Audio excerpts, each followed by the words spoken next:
Hello everyone, this is Teacher Jeb and welcome to my channel. Kung isa kang Filipino aspiring teacher na gustong magtrabaho abroad, especially sa Thailand, then this video is for you. So for today's video, samahan niyo ako sa isang typical weekend life ng isang Filipino teacher dito sa probinsya ng Thailand.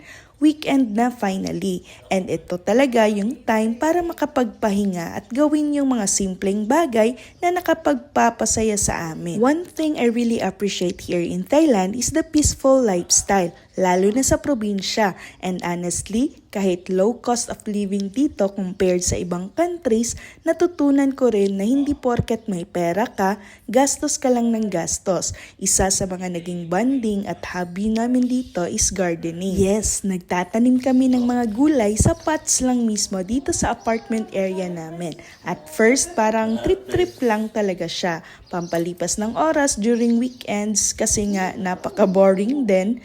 Pero habang tumatagal, sobrang fulfilling pala niya. Tingnan nyo naman, ang fresh talaga. Hindi namin inakalang makakapag-harvest kami ng ampalaya.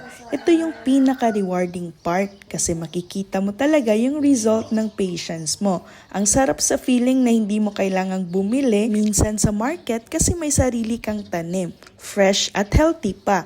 And honestly, malaking tipid din siya kahit sabihin nating mura naman ang mga pagkain dito. One thing na talagang napansin ko sa Thai people, sobrang business-minded nila. Hindi porket may pera sila, spend lang sila ng spend. Most Thai people talagang may side business. May online selling, food business, coffee shop, small stores, farming, or kahit simpleng sideline. Kahit may stable job sila, they still think about another source of income. May nakita nga akong matanda one time namumulot ng plastic bottle sa mga basura namin dito sa apartment.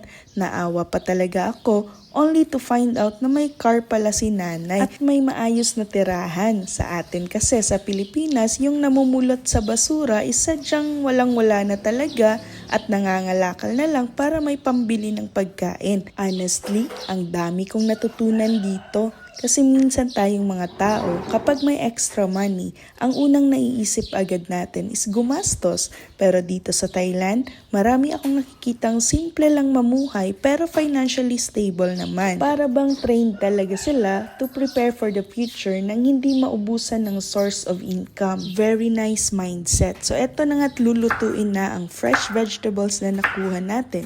Iba talaga yung satisfaction kapag sariling tanim nyo ang kinakain nyo. Parang simple lang siya, pero malaking bagay talaga, especially living abroad. Living abroad taught me that happiness doesn't always come from expensive things. Sometimes, nasa simpleng buhay lang talaga siya. Peaceful weekends, fresh food, savings, at lessons na natututunan mo sa culture ng ibang bansa. And bilang Filipino teacher dito sa Thailand, sobrang thankful ako sa experiences na to. So tara na't lutuin na natin to para may pang breakfast tayo. Isa sa mga pinaka-common na tanong na natatanggap ko is masaya ka ba sa Thailand? Satisfied ka ba sa buhay mo dyan? Okay lang ba maging teacher abroad? And honestly, my answer is yes. Yes, I am happy living here in Thailand. Hindi naman perfect ang buhay dito. Syempre may pagod, homesick moments at challenges din bilang OFW at teacher abroad. Pero overall, I can say na contented ako at peaceful lang ang buhay ko dito. What I really love here in Thailand is the simple lifestyle. Hindi kailangan sobrang bongga para maging masaya. People here enjoy simple things, good food, family time, small business, nature, and peaceful living. And habang tumatagal ako dito, parang natututo na rin akong mas maging simple and practical sa buhay. As a teacher, isa talaga sa pinaka na-appreciate ko dito is the work-life balance. Hindi ako nabubuhay para lang magtrabaho. I still have time for myself, time to rest, time to travel, and time to enjoy life. And that's one of the reasons why I'm satisfied living here. I can teach and travel at the same time. Parang habang nagtatrabaho ako, nai-enjoy ko rin ang buhay. Before, akala ko success means sobrang busy ka lagi, sobrang laki ng sweldo at sobrang fast-paced ng buhay. But living here in Thailand changed my mindset. Minsan pala, success can also mean having peace of mind. yung hindi araw-araw stressed, yung may oras ka pa para sa sarili mo, yung na-enjoy mo pa yung buhay habang nagtatrabaho. So I am satisfied living in Thailand. Yes, definitely yes. Because Thailand gave me something na matagal ko ring hinahanap. Balance.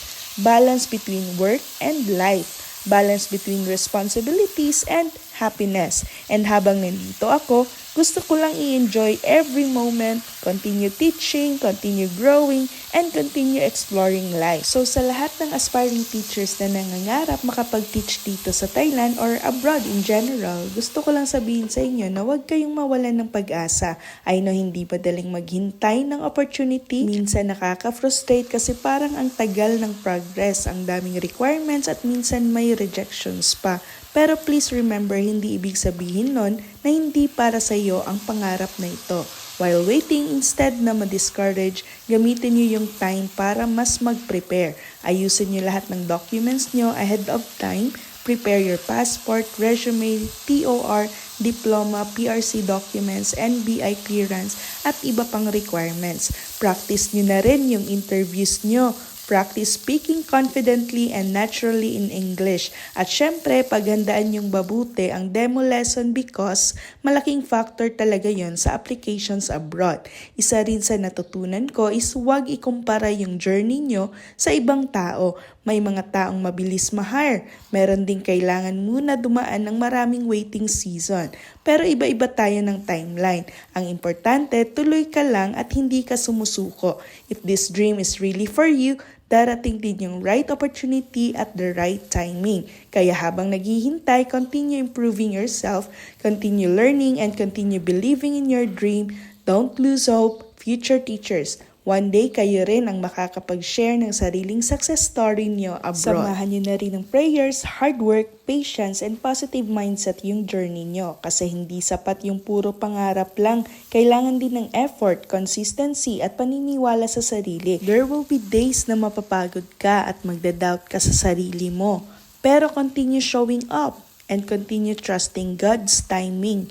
Minsan delayed lang pero hindi denied. Remember that God's plan is always the perfect plan. One day, ikaw naman. There is always a reason for everything. So, antay-antay lang. Mas magaling pa rin ang plano niya above all. So, ayun guys. Thank you so much for spending this weekend with us. Comment down below kung gusto niyo pa ng more life of a Filipino teacher here in Thailand. So, that's it. Kung nakatulong sa'yo ang video nito, baka pwede namang makisuyo ng isang like at mag-subscribe ka na din para laging updated sa mga latest content ko about teach and travel life here in Thailand. Thank you so much for watching!